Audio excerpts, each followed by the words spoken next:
The first thing you notice about the Kola Peninsula in winter is the silence.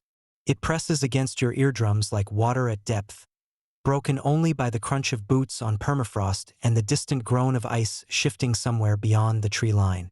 Dr. Yuri Azakov noticed this silence when he arrived at Research Station SG-3 in November 1989. Stepping off the transport helicopter into air so cold it crystallized his breath before it left his lips.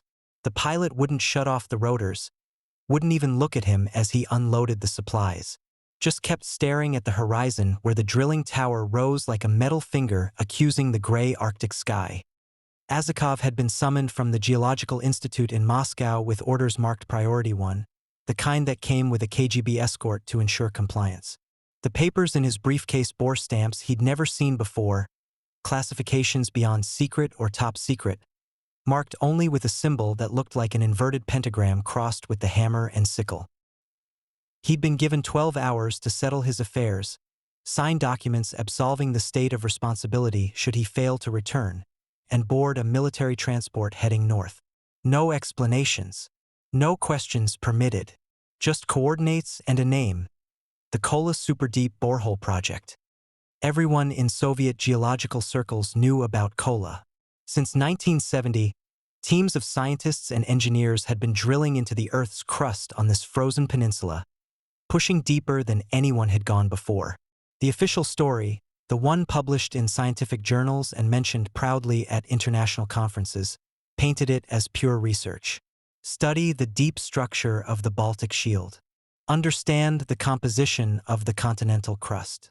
Perhaps find evidence of deep bacterial life or unexpected mineral deposits. By 1989, they'd reached 12 kilometers, deeper than the Mariana Trench, a testament to Soviet engineering and determination. But Azakov knew there were always two stories in the Soviet Union: the one they told the world, and the one whispered in corridors when the recording devices were supposedly switched off. The second story about Kola had been filtering through the scientific community for months. Researchers recalled to Moscow and never seen again. Entire drill crews replaced without explanation. And strangest of all, a complete media blackout on the project since early 1988, despite it being one of the crown jewels of Soviet science. The research station squatted on the tundra like a collection of gray boxes dropped from orbit, connected by covered walkways to protect against the wind that could strip flesh from bone in minutes during the worst storms. Armed guards checked Azakov's papers 3 times before allowing him through the main gate. Their eyes had the hollow look of men who'd been stationed too long at the edge of the world. But there was something else there too: fear. The kind that comes not from external threats but from something you carry with you, something you've seen that rewrites your understanding of what's possible. Inside the main building, Azakov was met by Dr. Viktor Dubinin, the project's chief geologist. Dubinin had aged 20 years in the two since Azakov had last seen him at a conference in Leningrad. His hair had gone completely white, and a tremor in his left hand suggested either Parkinson's or something worse.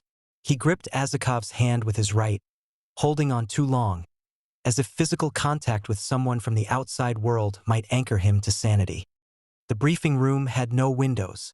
The walls were lined with geological charts, core samples in clear cases, and photographs of the drilling apparatus.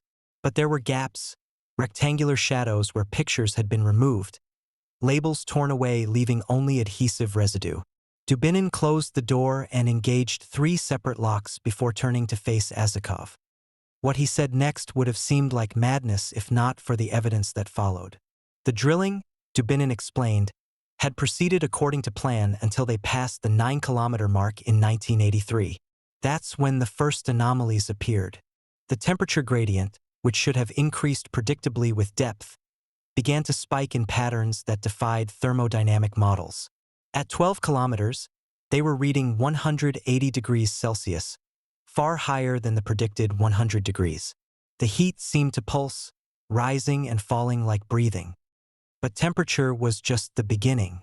The drill bits, made of the hardest tungsten carbide, were returning to the surface etched with patterns.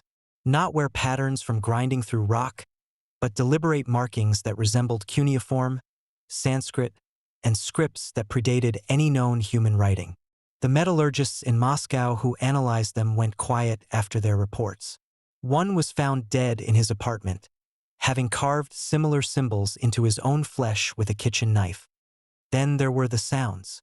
At first, they thought it was equipment failure, metal stress creating harmonic frequencies in the narrow shaft. They lowered sensitive microphones designed to detect deep earth movements, the kind that might predict earthquakes. What they recorded sent the first team of listeners to the psychiatric ward. It started as white noise, the expected sound of shifting rock and escaping gas. But when they adjusted the frequency, cleaned up the static, what emerged was unmistakably organic. Thousands of voices, human voices, screaming in harmonized agony. Not random screams but orchestrated, rising and falling in waves, punctuated by laughter that sounded like breaking glass. Azakov wanted to dismiss this as acoustic pareidolia, the tendency to hear patterns in random noise. But Dubinin played him the tapes, the ones marked with the Cyrillic character for Helat. The voices were clear, speaking in languages that linguistics experts identified as Proto-Indo-European, Sumerian, and others that predated historical record. Sometimes they spoke Russian, but Russian from centuries past, using words and grammatical structures that hadn't been common since before Peter the Great. And sometimes, Dubinin said, lowering his voice to barely a whisper, they spoke to us directly. The first direct communication happened in 1987. A drill operator named Mikhail Volkov was monitoring the equipment when the speakers crackled to life. A voice, speaking modern Russian with a Moscow accent, said his name. Then it recited his childhood memories, things he'd never told anyone. The name of a dog he'd had at age 5. His grandmother's last words before she died. The voice knew about the affair he was having with a colleague's wife, knew about the money he'd stolen from his father's wallet 30 years ago. It spoke for 3 hours while Volkov sat paralyzed, unable to move or call for help. When they found him the next morning, his hair had turned white and he'd bitten through his own tongue. The orders from Moscow came within a week. The site was to be militarized. All research personnel were now subject to Article 58 of the Criminal Code, the one dealing with state secrets and treason. Anyone attempting to leave without authorization would be shot. The perimeter was expanded, local villages evacuated under the pretense of a chemical leak.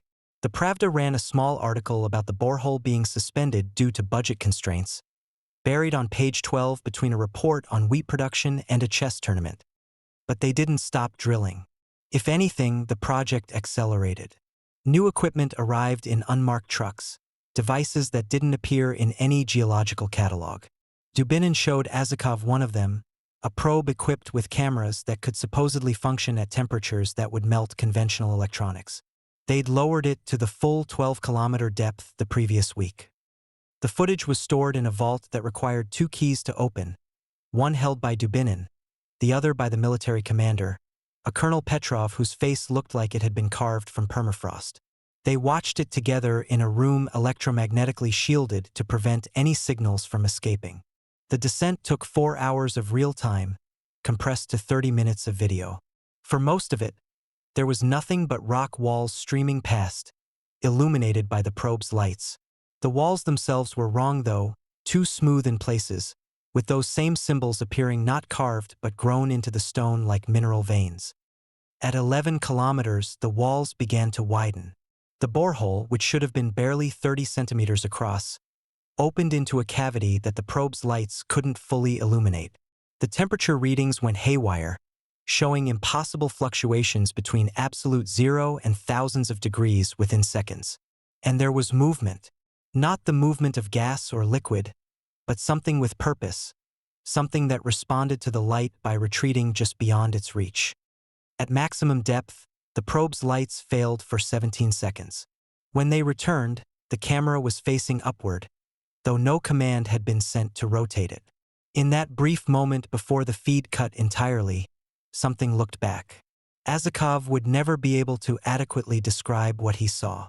It had eyes, or what served the function of eyes, but they were arranged in patterns that hurt to perceive, as if the geometry of the thing existed in more dimensions than human vision could process. It spoke, not through the audio system but directly into the minds of everyone watching. It knew their names, their fears, their futures. It told Dubinin about the cancer growing in his stomach. It told Petrov the exact date and time of his death. It told Azakov things about the nature of reality that made him weep uncontrollably for 20 minutes after the video ended. The local population had their own explanations. The indigenous Sami people had avoided this area for generations, marking it on no maps but passing down warnings in their oral traditions. They called it the mouth of the north, a place where the boundary between worlds grew thin. Their shamans spoke of a time before time when something was imprisoned deep in the earth, sealed by the weight of continents. They said the seals were not meant to hold forever, just long enough for humanity to either evolve beyond the threat or destroy itself trying to find it. Fragments of similar stories appeared in other cultures. Azakov found references in the station's library, books that shouldn't have been there, texts that predated the Soviet Union's supposed atheist materialism. Dante's Inferno with its 9 circles descending into the earth. The Tibetan Buddhist descriptions of Naraka, the realm of tormented beings beneath the ground. The ancient Greeks' Tartarus, a pit so deep that an anvil falling from earth would take 9 days to reach the bottom. All of them describing the same thing. A prison, a punishment, a place where things that should not be were kept from the surface world. The drill samples told their own story. What came up from the deepest sections wasn't rock anymore. It was organic or had been once. Compressed biomass that shouldn't exist at that depth, containing DNA sequences that didn't match any known life form. Some of it was human, or close enough to human to share 90% of the genome. The rest was something else, something that had evolved in conditions no surface life could survive. When exposed to surface conditions, the samples didn't die.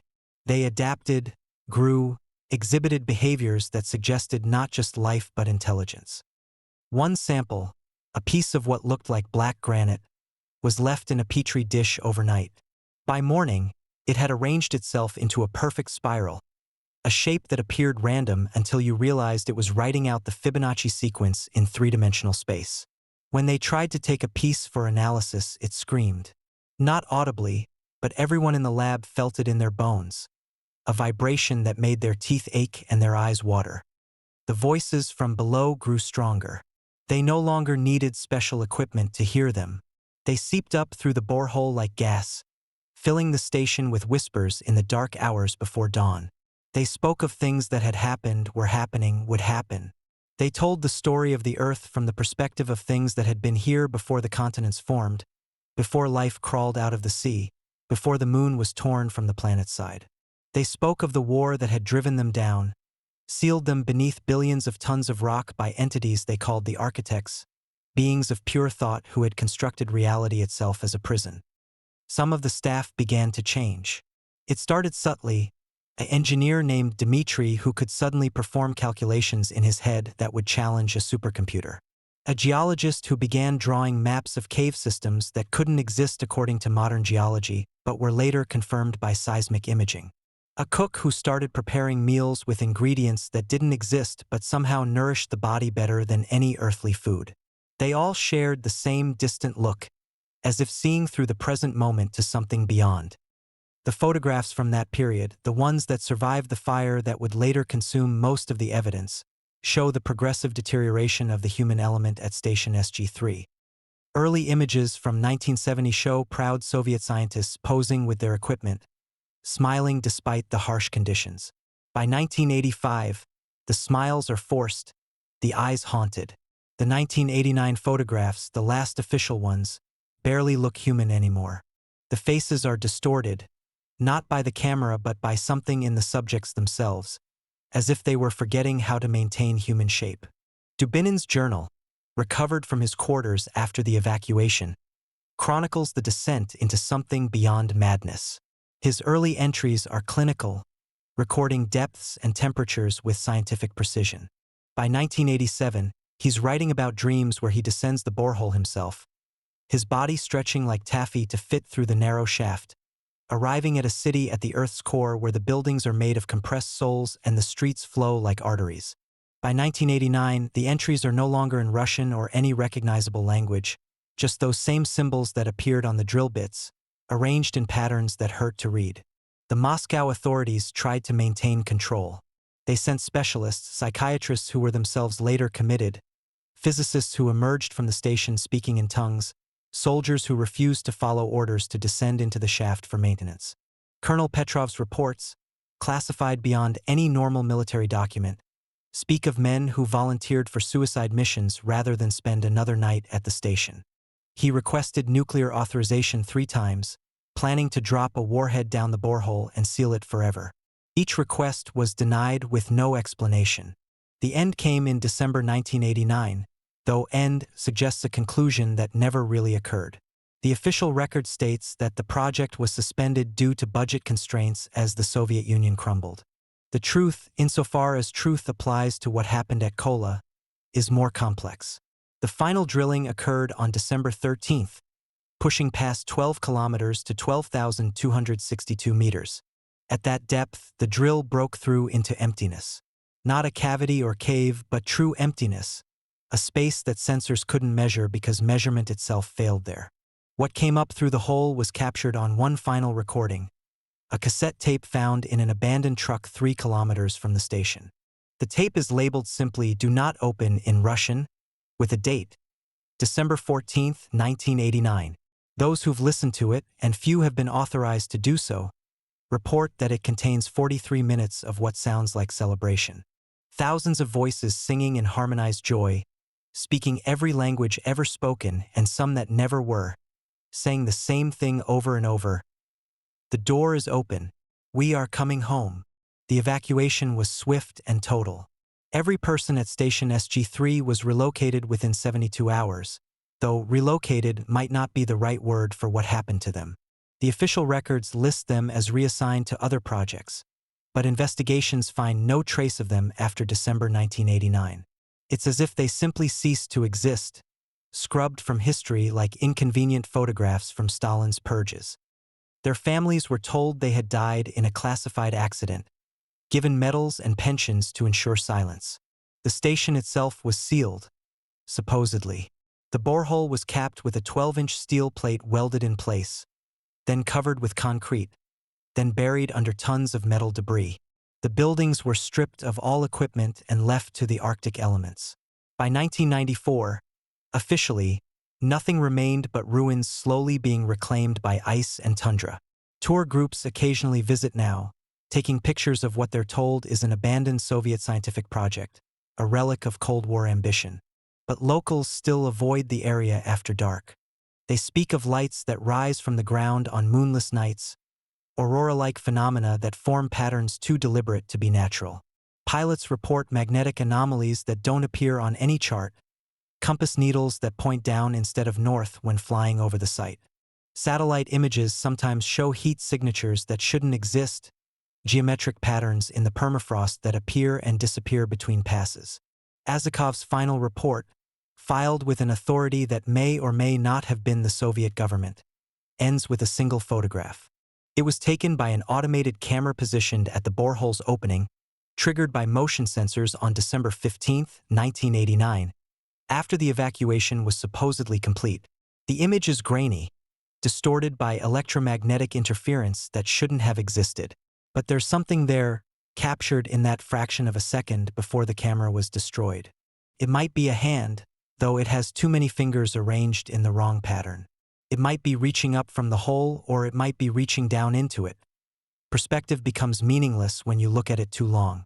The flesh, if it is flesh, appears to be inscribed with those same symbols that mark the drill bits. But these are moving, shifting even in the still photograph, spelling out words in languages that predate human speech. The photograph was classified beyond any normal designation, locked in a vault that requires presidential authority to access. But copies exist because copies always exist. They circulate in the intelligence communities of multiple nations, each wondering if the others know more than they're saying. They're studied by experts who go mad trying to decode them, by theologians who see confirmation of their darkest fears, by scientists who understand that everything they thought they knew about the Earth's interior might be wrong. The Kola Superdeep Borehole officially remains the deepest artificial point on Earth, a testament to human curiosity and engineering capability. The site is abandoned now, they say, Nothing but rusted metal and broken concrete slowly being swallowed by the Arctic. The hole itself is sealed, they insist, filled with cement and capped with steel that would take nuclear weapons to breach.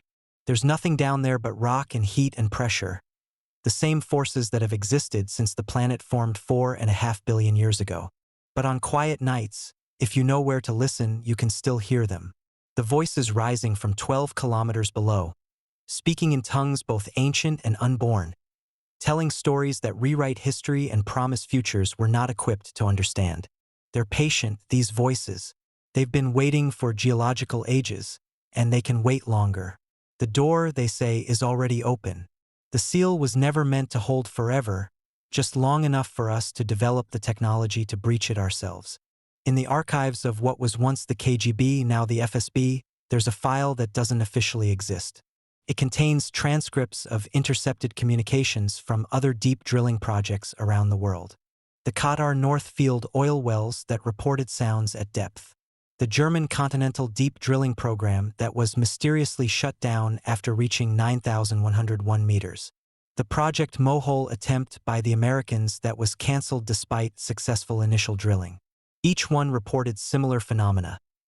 Impossible temperatures, voices from below, symbols that predated writing, and something waiting at the boundary between the crust and whatever lies beneath.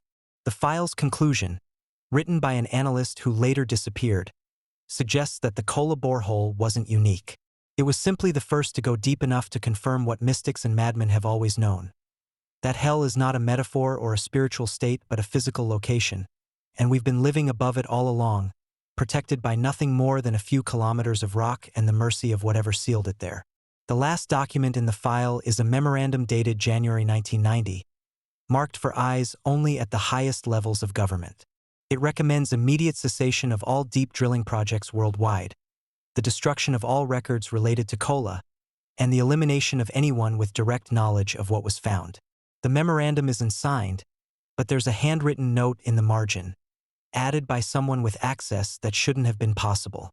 The note is in a language that linguists can't identify, using characters that hurt to look at directly. But its meaning is somehow clear to anyone who reads it. It says, "Too late. We are already here."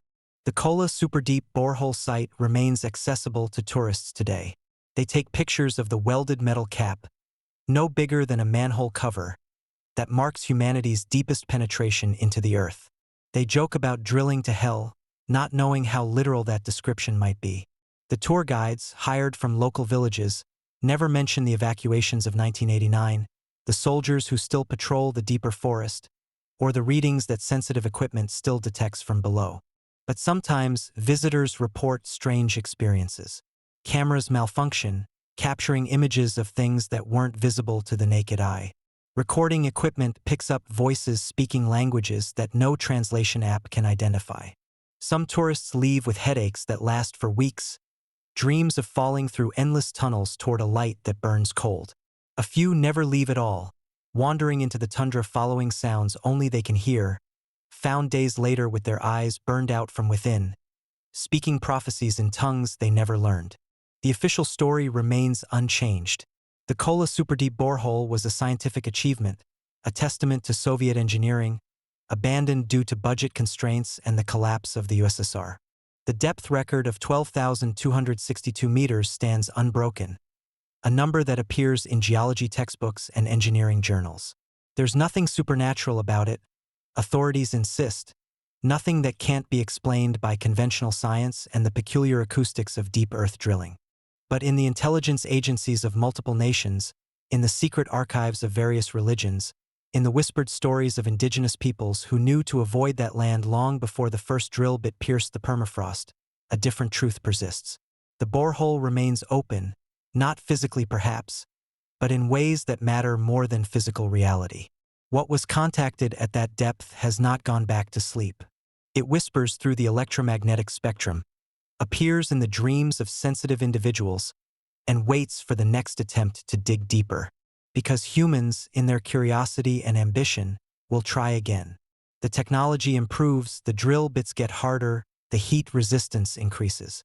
Somewhere, in corporate boardrooms and government facilities, plans are being drawn for the next super deep borehole. They'll choose a different location, use different methods, promise better safety protocols. They'll ignore the warnings, dismiss the stories as Cold War propaganda or religious hysteria. They'll drill deeper, confident that science and reason can explain whatever they find. And 12 kilometers below, or perhaps closer now, something waits with infinite patience, knowing that every hole humanity digs brings the reunion closer. The voices continue their song, unheard by most but always present, a frequency that runs beneath the noise of modern life. They speak of the time before the ceiling, when the earth was different, when the boundaries between dimensions were more fluid, when things that should not be could walk freely under stars that burned with colors visible only to forms of life we would not recognize as life. The Kola Superdeep Borehole, that narrow puncture through the Earth's crust, remains humanity's deepest direct exploration of the planet we call home. It revealed that we know less about what lies beneath our feet than we do about the surface of Mars. It showed us heat where there should have been cold, emptiness where there should have been solid rock, and voices where there should have been silence. Most importantly, it demonstrated that some doors, once opened, can never truly be closed. The steel cap welded over the hole is a comfort, a psychological barrier more than a physical one. Because what emerged from that depth wasn't matter in any conventional sense. It was information, awareness, a form of consciousness that doesn't require physical form to propagate. It spreads through dreams and madness, through symbols that replicate themselves in the minds of those who see them, through frequencies that resonate in dimensions we haven't learned to perceive. The Arctic wind still howls across the Kola Peninsula, carrying snow and ice and something else, something that makes the locals bar their doors at night and avoid looking at the northern lights when they form patterns too deliberate to be natural. The abandoned station buildings slowly collapse under the weight of weather and time, but in their basements, in rooms that don't appear on any blueprint, equipment still runs on power sources that shouldn't exist. Computers calculate equations that violate physics. Printers produce pages covered in symbols that rearrange themselves when you're not looking. Phones ring with no one on the other end, or worse, with someone who knows things about you that you've never told anyone. The story of the Kola Superdeep Borehole ends where it began, with silence. Not the absence of sound, but the presence of something that makes sound irrelevant. It's the silence of spaces between atoms, of dimensions folded in on themselves, of realities that exist parallel to ours, separated by barriers no thicker than thought. It's the silence that comes before revelation, or after screaming, or during the moment when you realize that everything you believed about the nature of existence needs to be reconsidered. Somewhere in a vault in Moscow, or perhaps Washington or Beijing, or a place that doesn't officially exist, there's a final piece of evidence from the Kola project. It's a single frame of video, captured by accident as the last camera at the site was destroyed. The image shows the borehole from above, the metal cap that supposedly seals it clearly visible. But the cap is bulging upward, stressed by pressure from below that shouldn't exist in a filled shaft. And through the metal, somehow, something is visible. A face, perhaps, though the features are arranged in patterns that human eyes struggle to interpret. It might be smiling or screaming, or both simultaneously. The timestamp on the image reads December 21st, 1989, a week after the evacuation. But the metadata, when extracted by intelligence analysts who've since been retired for psychological reasons, tells a different story. According to the camera's internal clock, the image was taken on December 21st, 2029, 40 years in the future from when it was recorded. A date that grows closer with each passing year, bringing with it whatever promise or threat that impossible image represents. The Kola Superdeep Borehole remains sealed, officially, scientifically, rationally. The depth record stands at 12,262 meters, a number that appears in textbooks and documentaries as evidence of human achievement. But numbers, like words, can hide as much as they reveal. Because at 12,262 meters, we found something that suggests depth is just one dimension of measurement, and perhaps not the most important one. We found evidence that the Earth's interior might be more crowded than we imagined, inhabited by forms of consciousness that predate humanity's existence and may outlast our extinction. The warning, if there is one, is written in the rust patterns on the abandoned drilling equipment, in the migration patterns of birds that now avoid the area, in the dreams of children born in villages hundreds of kilometers away who draw pictures of things rising from holes in the ground. It's a warning that says curiosity and knowledge are not always beneficial, that some doors are closed for reasons we've forgotten, and that the universe is under no obligation to be comprehensible to human understanding. The Kola Superdeep Borehole project ended, but endings, like depths, are relative concepts. What was started in 1970 continues in ways that can't be measured by conventional instruments or understood by conventional science. It continues in the voices that still rise from that narrow shaft, in the symbols that appear in the notebooks of mathematicians who've never heard of Kola, in the slow realization that we may have drilled not into hell, but through it to something far stranger and more threatening to human concepts of reality. The borehole remains a 12-kilometer question mark puncturing our assumptions about the planet we inhabit. And at its bottom, or perhaps its top depending on your perspective, something waits with geological patience for the next chapter in a story that began before the Earth cooled and will continue long after the last star burns out. The door, as the voices said, is already open. The question isn't whether something will emerge, but whether we'll recognize it when it does, or if we've already failed to notice that it's been here all along, waiting in the depths we thought were ours to explore.